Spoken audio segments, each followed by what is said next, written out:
Team Losi Racing has dominated the world of 1/8 scale nitro four-wheel drive buggies for a number of years, and they're here today with their latest evolution of the 8 platform. We're here today with the 8 3.0 from Team Losi Racing. And joining us remotely is Todd Hodge, one of the head gurus with Team Losi Racing. Todd, thanks for joining us today. Hey, thanks for having me, Gary. I'm really excited to tell you about this exciting product. Well, I mean, and it is really a cool looking car. It looks like you guys really spent a lot of time just, again, refining the platform. The 8, the original 8, was groundbreaking in its design in a number of different ways, and the 8 2.0 continued on that legacy. Now we've got the 8 3.0. Why don't you give us a brief overview of what this car really does differently from its predecessors? The biggest thing is, I mean, you know, we had the step from the 8 to the 8 2.0, and then we took even a bigger step with the 3.0, actually changed a lot more of the suspension package. The car has, you know, we went from 15mm shocks to 16mm shocks. The car has a ton more travel in the suspension, therefore it jumps a lot better. In the shocks, we have machined pistons and machined bushing guides, which basically just optimize the shock package. We've actually focused on the bore of the shocks quite a bit, machining those as smoothly as possible. So on real bumpy tracks, when the suspension's flexing a lot, you don't get any piston bind inside the shock body. So we put a lot of focus on the shocks. We also updated the shock coating. We went from the traditional tinitride that most of the industry uses, which Team Losi was one of the first to start using that, and we've actually updated that to a titanium carbonitride, and it's super durable. We haven't seen any wear on the shock shafts, so we have that on the shock shaft and on all the hinge pins. Moving on to like the, you'll actually see here, I mean, the front shocks are quite a bit longer on this car compared to the 8 2.0. All the camber links, suspension geometry has been revised to basically handle the increased shock package or shock travel package.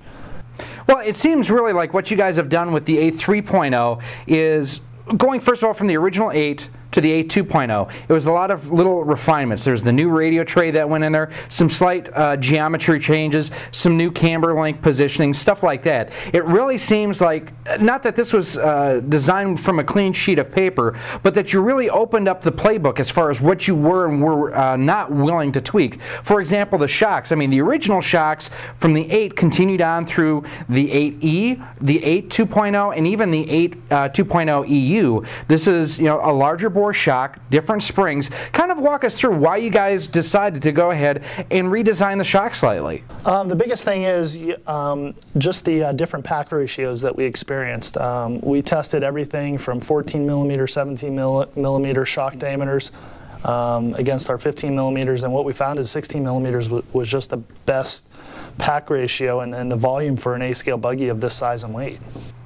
Now, what about the springs too? Because I'm sure that there are a lot of guys and gals out there that have the older cars that are going to pick up the 8 3.0. Will they be able to use their existing spring sets with this, or are there going to be all new spring sets for the 8 3.0? Yeah, unfortunately, the 8 2.0 springs aren't going to be able to transition over to this car, so it's a completely new spring. All the springs now are coated black with the small little dabs of different colors to signify the rates. And then the shock spring also tapers down. So it starts off wider at top and then it tapers down to a narrow diameter. And basically what that does, it just allows you to give you more shock clearance in relation to the arm. So if anything, that's also a good tip when you guys are out there. First of all, what are we looking at completion level on this? Completion level, it's a kit. I mean, so it's, you know, bag by bag, build it as you want to spec it out. So, but that is a good tip as you folks are out there building this, that you do want to be careful that you install the springs in the right direction as far as which side of the spring is towards the spring perch and which is towards the top of the shock. Yeah, and it's pretty easy. I mean, it's such a drastic difference that you won't even be able to get the smaller diameter portion of the spring over the shock body. So I don't think too many people should have a problem with that. Do we have any other changes to the suspension itself? Again, the original 8 suspension was such a proven design, it's even been carried over to vehicles such as the Losi 10T and the 10 SCTE. Are there any geometry changes or things like that that have gone into this car? Yeah, there's also some stuff that we did in the front end. We have a whole entire new caster block and spindle system. Essentially, we raised the axle up in the spindle and caster block, therefore reducing the amount of dog bone plunge that we have in the front end, which basically just makes the vehicle handle a lot better. Another thing too, we actually have additional caster in the car. We have the adjustable hinge pin mounts. The kit setup is one up in the front and one down in the back, so maximizing your kick on the car. And then we have 15 degrees of caster built into the caster block, so a substantial amount more of caster in the car. It almost sounds like a little bit like you guys have taken a little bit of bite through all those changes away from the front end. Yeah, I mean, a lot of the people that have ran the A2.0, you know, say it's a driver's car, which means you have to really be on top of it. It's a really aggressive car. We really put a lot of focus on simplifying this car, making it easier to drive for the average club racer that goes in week out, week in and week out to go racing. But yet it's tunable enough to where the pro drivers, you know, that want that little bit more corner speed and they can handle it because they've been, you know, they're running 3 or 4 times a week, you know, that they can actually take advantage of the suspension package. Now, you mentioned also the adjustable front suspension mounts. That was previously an option part. Are you telling me that those are included as standard components with this car? Yeah, that's another thing we did with this. With the A3.0, we threw as many option parts as we could at it that we actually thought that a lot of people would appreciate. So we have the adjustable front suspension mounts. We have adjustable rear suspension mounts, which is the low roll center block. It also has lightweight outdrives on the front and rear and center diff. And it also has the lightweight spur gear, 48 tooth spur gear on the car. And another thing too, it has the aluminum bearing inserts for the back of the gearbox. So really, not only just a lot of option parts as far as tuning, but also to help improve durability too, because that's always been a mainstay of the 8 platformers. Just no matter what, you know the car is going to finish a race. Yeah, another thing on the durability side, you know, with our success in Europe, you know, winning the Euros this past in 2012. One thing that we went back to is we went back to the 5mm turnbuckles. You know, the 4mm turnbuckles were really good for U.S. tracks, but if you get on a really bumpy track or a track where the temperature's really hot, you can potentially pop a thread in the ball cup, and you know it'll change your camber. Now, that's talking about the front end. Let's talk about the rear end. What are we looking at changes on there? I mean, you mentioned the reinforced insert on there to help support the rear diff, but what about suspension-wise? Suspension-wise, we pretty much kept everything the same for the most part. We did make some modifications to the arm to accept the new shock position, so more clearance for the spring cup, and then also more clearance for the ability to run the aftermarket dog bones on this vehicle. The car comes with CVAs, but we are offering a dog bone kit, which basically helps the car accelerate through bumps a lot easier. Now, dog bone, I mean literally a dog bone both on the axle, outboarding the hub carry, and coming out of the differential? Yeah.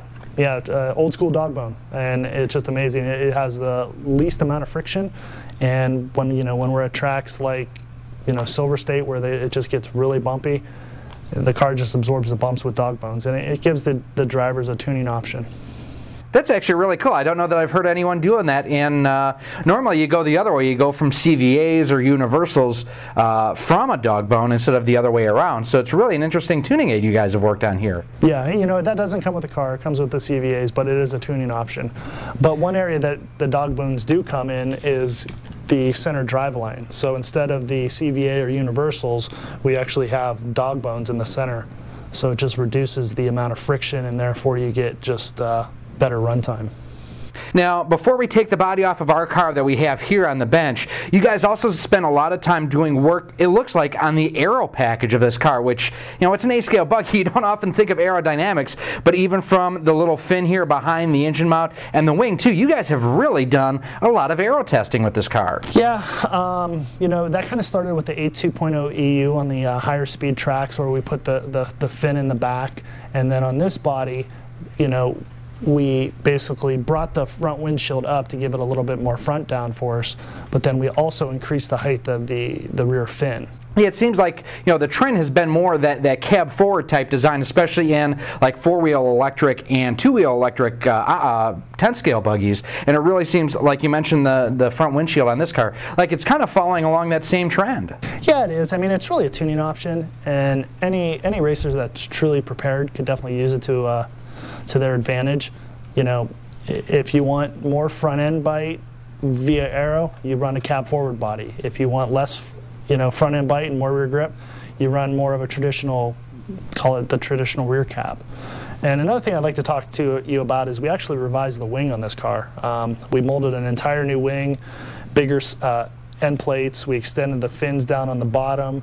We implemented the wicker bill system that we've been running all year on it. So the wicker bill actually has two different widths, a 250 thousandths width and a 350 thousandths width. And then we also created wing spacers to where you can move the wing 250 thousandths back and 500 thousandths back. Yeah, I mean, it's really an interesting thing, and again, I've seen this quite a bit running 10 scale, actually going back to when we were running on-road, and guys would go and they would either cut a little bit of the wing away or add some Lexan to the wing, and this is just a really ingenious way. There's, looks like 4 screws that hold on these either gurney flaps or the wicker bills onto the back of the wing. Yeah, and the wicker bills definitely just add stability to the car, and in some situations, it'll actually add more off-power steering because it actually acts like a stop. It's basically stopping the air there, therefore slowing the car down entering the turn. So I guess that would be a question I have for you too. I mean, since anything with a wicker bill or a gurney bill that you would have on here also increases drag. Does it dramatically slow the car down? No, I mean these cars are so overpowered as it is that we didn't see any speed differences between running or not, other than just it being easier to drive when we did run it on certain conditions. Now, I am going to pull our body off of our one that we have here, and you've already got the body off of that one there. And perhaps one of the biggest visual differences with the body off is the new Gen 3 radio tray. Why don't you talk to us a little bit about this, because this has been something, actually has been available as a tuning option for those out there with the 8 2.0 and the AT 2.0. Yeah, really the Gen 3 radio tray has kind of been in the works for quite a long time. I mean, it's been to market for quite a while, and originally we were going to just wait to implement the Gen 3 radio tray in this vehicle. But we saw, a lot of people struggling with servo life, so we got it in, we basically released tooling a lot sooner and got it out, I believe, almost a year ago. So a lot of the guys, are just getting the life of the servo out of the life of the car, which is really awesome. Well, and that really seems like the big thing here is that it was to address some of the servo durability issues that people had experienced on earlier versions, both the Gen 1 and the Gen 2 radio tray. Do folks still need to go ahead and space the servos properly or raise them up to make sure that they don't hit the chassis if you do get chassis flex, or has that all been eliminated now? The big difference is, one is the weight bias and 2 is the servo life. Getting the servo away from the engine has been huge. A lot of the other manufacturers have done it, and we have actually had this plan for quite a while, and we actually had the Gen 3 radio tray released before the 3.0, basically just to give our consumers, a safer radio tray to preserve their servos. Now, do you still need to do, a lot of this was done just to help people with their servos so they live longer, they don't burn through them, they don't have servo failure issues. Do you still need to do things like, either open up the servo mounts themselves so that the servos don't vibrate against it, or raise the servos up so they don't slap the chassis if the chassis does flex or you get some bottoming out issues? Yeah, you really don't need to, per se, open up the area for the servos, but you definitely want to pay attention to make sure the servos are actually up off the chassis, which the kit actually has all the spacers to get your servos up off the chassis. Now, I'm looking on here closely too, and I'm seeing not just molded component parts, but there's some aluminum braces in here too. Is this basically a 2-component constructed type setup here, where it's both molded composite and aluminum? Yeah, it is. We basically added the aluminum brace in there just to add rigidity to the entire radio tray. And it's something too, as you guys go out there and you run, I'm sure, Todd, you'll agree with this, you want to make sure that you always go ahead to set your endpoints properly, both on throttle and brake, and on your steering. And on the steering side of things, use that servo saver to your advantage. That's one of the easiest things to do to make sure your steering servos last, is set that servo saver. It's there for a reason. Yeah, another thing too, the consumers, the racers out there want to pay attention to is, just when you're running in really dusty and dirty conditions, pay attention to your servo saver. Make sure that any of the dirt or grime that's gotten in between the 2 halves of the servo saver are cleaned out. That'll just add to, better servo life. Well, in addition to that, driving from the servo to outboard on the wheels too, you guys have got these guys here. These are new Ackerman links. Why don't you tell us a little bit about these? Because I'm seeing some bearings in there where before it was just a bushing setup. Yeah, a lot of people were saying that the steering wasn't free, and we agreed with it with just the bushings we had in there. So we basically, it's the same length, short and long Ackerman link, but we just opened up the holes and put a 4x8mm flanged bearing in there. And you can now tighten down the shoulder screw until it bottoms out, and their steering is super free. So, I mean, like before, I've got an 8E, for example, and with that, either I could bind my links up or I could initiate slop, basically, just to make sure that they rotated freely. This pretty much gets me right where it should be. It eliminates the slop, but yet I still have free range of motion? Yeah, yep, exactly. Very cool. Now, I'm looking at it here, and I mean, we've got the engine and pipe, and I'm sure that those aren't included since this is a kit. But on the end of the engine itself, we've got the 8 clutch, which has been really one of the hallmarks of this car. Have there been any changes to the clutch? No, the 4-shoe clutch is still the same, still the composite and aluminum clutch shoes with our traditional springs that were originally released with the original 8. Now, does this come with the quick change engine mount on it, or is that still an optional accessory? That's still an optional accessory. We see a lot of guys that still like to run just the regular engine mount, and so we didn't want to put stuff in there that really wasn't necessary. What about the main chassis plate itself? Have there been any changes to that, or is this the same old that we've seen that's been proven over a number of years? We have changed it up a little bit. We went back to the standard hard anodized natural color. We did change some of the milling on the chassis to try to bring down the weight a little bit. Added some Team Losi Racing laser etching into it. One other thing that we did do is we did get rid of the droop screws that used to thread into the chassis. And what we did is we actually we're using a bigger button head screw that goes into the arm. So your surface area going into the chassis isn't a point, it's a much bigger surface. Therefore, it's not going to gall into the chassis, and your droop changes as your chassis gets older. Okay, I mean, and that's something too where, and I've had it too, where you've had to go and readjust droop after you've run for a while just because your set screw will eat into the chassis plate. So that's actually a really neat way to enhance the durability that's on there too. Another thing too, again, we talked about this is a kit, so you guys out there are going to have to build this. What about wheels? I'm seeing white wheels on them here. I've also got a white and a yellow wheel here. What's going on with the wheels for this car? Well, we tooled up an entire new wheel for this car. Maximize the clearance for the front end steering to get the maximum steering throw. I went with a slight outward dish where before it was an inward dish. Has the TLR logo on it. And then as far as the colors, traditionally with the 22 line of vehicles, we included 2 complete sets of wheels, both yellow. Well, in Europe, white wheels are really popular, so we put 4 yellow and 4 white in there, and pretty much what we see happening is the guys that like white wheels will be trading to the guys that like yellow wheels, and it kind of just makes everybody happy with the wheel selection. Well, and as a fan of white wheels myself, I got to say thank you. I'm really actually pretty high on the fact that the white wheels do come as standard equipment along with a set of yellows too. That's pretty cool. Any tires coming with it, or tires sold separately? Tires are sold separately. Basically, we just didn't want to put the added cost of tires in. And if you run on a track to where something like a Proline Whole Shot works, and we give you a big pin tire, you have no use for that. So we left that open to the racer to choose what tires they prefer to put on the car. Now, we're going to talk to Adam Drake in a little bit to kind of get his insights on what the car drives like. But before we let you go, I've got to ask you a loaded question. We've seen history on this platform. We go from the 8 to the 8T, the 8 2.0 to the 8T 2.0, the 8 3.0 to an 8T 3.0. Are we looking at anything coming in the lines of a Truggy? I think we're changing it up this time a little bit, so stay tuned. Okay, what about an electric version?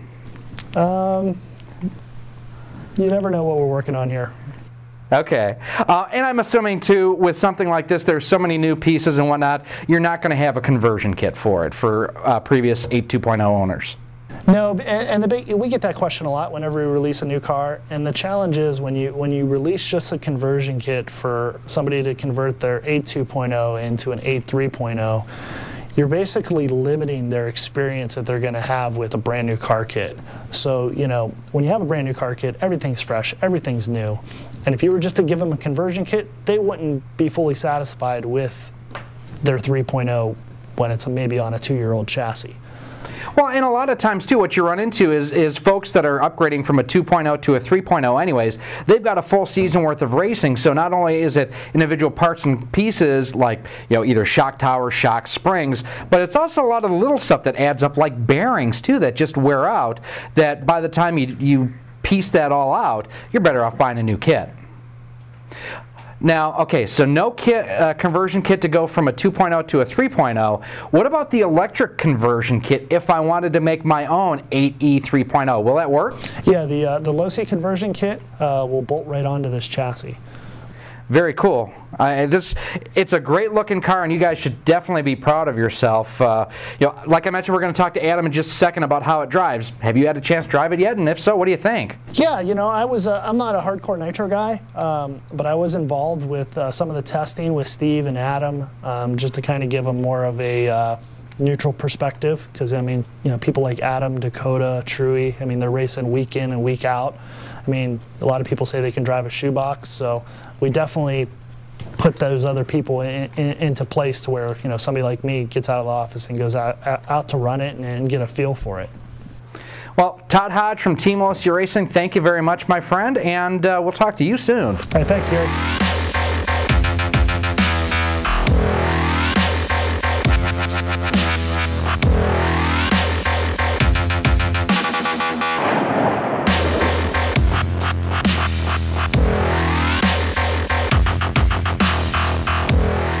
Now we're joined by ace driver for Team Losi Racing, Adam Drake from California. Adam, thanks for joining us, my friend. Thank you. So you've had a lot of time behind the wheel already of an 8 3.0, along with your experience with the two previous cars, the original 8 and the 8 2.0.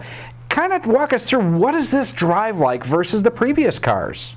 The thing that we most kind of focused on or tried to improve was just being able to push and drive the car harder. A lot of the tracks nowadays have gotten to where they're higher speed or more beat up and bumpy, and the original 8 was a very good car, but back in the day a lot of the tracks we raced on were more like supercross style tracks that were kind of originally designed for 10 scale gas trucks that were, you know, very technical type tracks. And now with the tracks, they tend to be a little higher speed, bigger jumps, not as many rhythm sections. So with 8 3.0, you're just able to push the car a lot harder and just kind of push the pace. Along with the 8 2.0, there was also the 8 2.0 EU, where that was more designed for the super high bite tracks that you find in Europe. How would this car handle versus that? I mean, are you going to see much of a difference between an 8 3.0 and an 8 2.0 EU? Yeah, definitely. I mean, we made quite a few changes from the 2.0 and from the EU to now to the 3.0. Again, just to make the car easier to drive and able to push the pace. It's kind of a more well-rounded car, a car that'll work very well in Europe and also on the US style tracks. You know, we were able to use the car to win the European Championship earlier this year, and you know, all around it's just a more universal kind of global car. Well, and it also seems like this has been very much a team effort. You've mentioned a we a couple of times, and it's not just you working on this, even though that you have put a lot of blood, sweat, and tears into this car. I mean, there's a number of the different guys on the nitro side of the Team Losi Racing stables that have really gone and worked together, and you guys have come together very strongly for some excellent performances. Like you mentioned, the Euros. Also at the Worlds, you guys also were very consistent at the Worlds. Yeah, it's definitely a team effort. I mean, the group of guys that we have is amazing to work with, not just here in the U.S., but all over the world. Darren Bloomfield, Miguel Matias, you know, Dakota Fend, Mike Truey. This is definitely a team effort, and again, I think that's what's kind of helped make the 8 3.0 such a good car globally. Anywhere you go in the world, it's going to be very competitive and easy to drive. Now, when we were talking to Todd, he was talking about some of the changes that have gone into the suspension, including the larger shocks and the different tapered springs that now come on this car. What does that, I mean, behind the wheel, how does that feel different to you than with the smaller 15mm shocks? It just has a more plush feel, just kind of more pillowy around the track.